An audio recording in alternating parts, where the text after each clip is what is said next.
unaonaje huku Senegali huku Tanzania? By the way ni tumeshaacha makando kando ya nje ya uwanja na inachobaki hapa sasa ni wanaume 11 huku 11 huku, manake ni wanakutana sasa kati hapo. Mchezo mgumu sana, yani pamoja na story zote watu kusafiri ni mchezo mmoja mgumu sana, sio mchezo mwepesi. Najua vijana wetu wa under 15 Serengeti Boys hawa wapo kwenye matunzo pia na wamepitia stages zote zile za football. Kwa sababu ni vijana ambao wengine wanatoka kwenye klabu ya Simba wako pale, yuko bwana mdogo pale Yahya Mbegu, lakini pia kuna vijana wengine wako kwenye kituo cha TFF kile cha mpira wa miguu, manake wapo kwenye malezi makuzi sahihi ya football.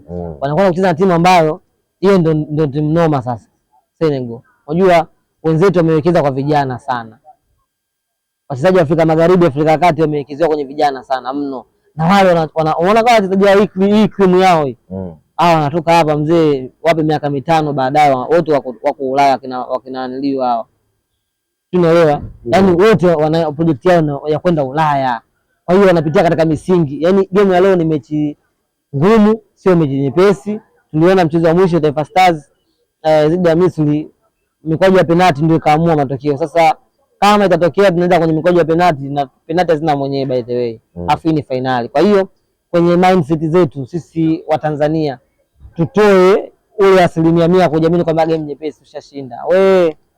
Hapana, wa Senegal ni watu hatari mno tunakwenda kucheza nao. Kwa hiyo kocha anafahamu vizuri vijana wake. Sangenzelu ni kocha ambaye amekaa na timu muda mrefu, anajua namna gani ambavyo atakwenda ku-approach leo. Kile ambacho amekifanya kwenye uwanja wa mazoezi ndicho ambacho atakiplay kwenye game ya leo. Kwa hiyo kwangu mimi ni mechi fulani ya kimbinu sana. Sangenzelu nitamuona jinsi ambavyo atakapokuja na approach yake ya leo, lakini pia vijana umri ni mdogo, akili zao zinaanza kitu kimoja tu sasa hivi. Wanaanza hiyo game pamoja na mambo yote ya nje ya uwanja ambayo wameahidiwa, lakini wao sasa hivi wanaanza mechi.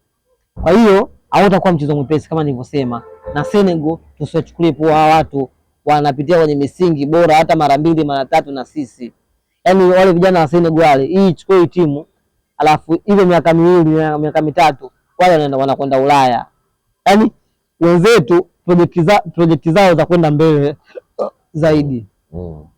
Kwa hiyo pamoja na vijana kufika finali, hata kama wakipoteza watu msinuku vibaya, hata kama imetokea wamepoteza leo, kufika finali ya AFCON ndio mara ya kwanza sisi kama Tanzania under 17 sisi ndio mara ya kwanza kufika, haijawahi kutokea. Hii stage ambayo wamefikia Morgan ni kubwa mno, wanahitaji kupongezwa, wanahitaji kupewa pongezi ya namna yote ile, hata kama ikitokea wamefungwa.